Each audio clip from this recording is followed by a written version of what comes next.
Kallid vaatajad, mul on väga hea meel teieni tuua selle aasta, miks mitte ka 2 järgmise ning eelneva 4 aasta suurim kultuuriuudis. Alates 2009. aastast, kui Monoteater alustas oma tegevust, on teater otsinud väga andekat inimest, kes sobiks lavale Jan Uuspõllu kõrvale ning miks mitte ka ette või taha. Mul on väga hea meel teile teatada, et see andekas talent on leitud.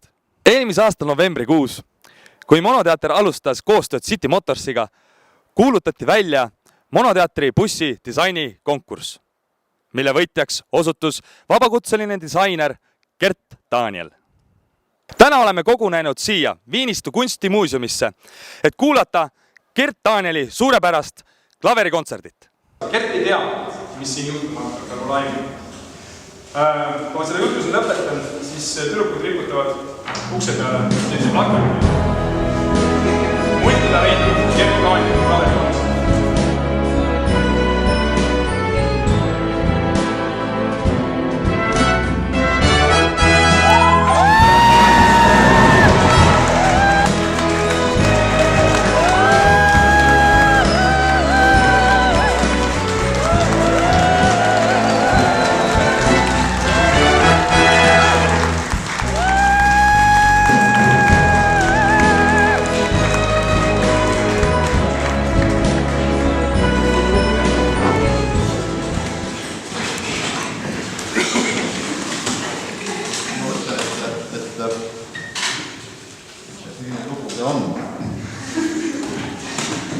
See ei ole väga pikk, see 2,5 tundi on originaalis, aga ma mõtlen, et ma olen sellest pikema versioon.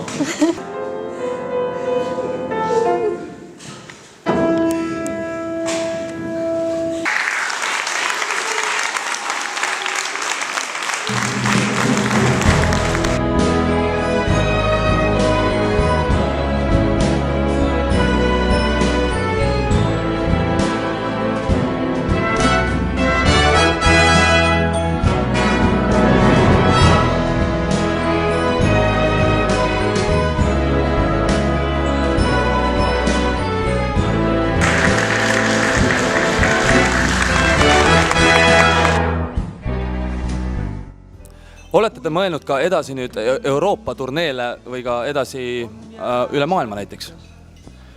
Jaa, see mõte hakkas kohe liikuma, nagu see minu esinemise osa läbi seal sai. Et tegelikult see aeg, kui seal Jan juba oma etteastet tegi, tegelikult minul juba peas töötas plaan, kuidas hakkab edasised turneed välja nägema. Kindlasti võtan Janni ka kaasa sõnalist osa siis läbi viima nendel tuuridel, ehk et tegelikult ma ei ole teda nüüd veel talle projektist rääkinud, aga ilmselt ta sellest teada saab. Räägime nüüd bussi disainimine, kust kohast see niimoodi tuli, et jah, nüüd on Monoteatri buss vaja ära disainida? Aga see tuli ka täiesti niimoodi, et ma nägin tegelikult seda konkurssi Facebookis, oli vist üles pandud ja Jan seal midagi üritas teha, seal hädaldas, seal viskas püssi nurka ja tema ei saa, et tulge tehke ära. Ja ma mõtlesin, et inimene on hädas, et lähen teen ära siis. Tänan teid ja jaksu ja edu tulevikus. See oli multitalent Gert Daniel, sõber, muusik, näitleja, disainer. Mina olen Martin Rebane, Viinistu.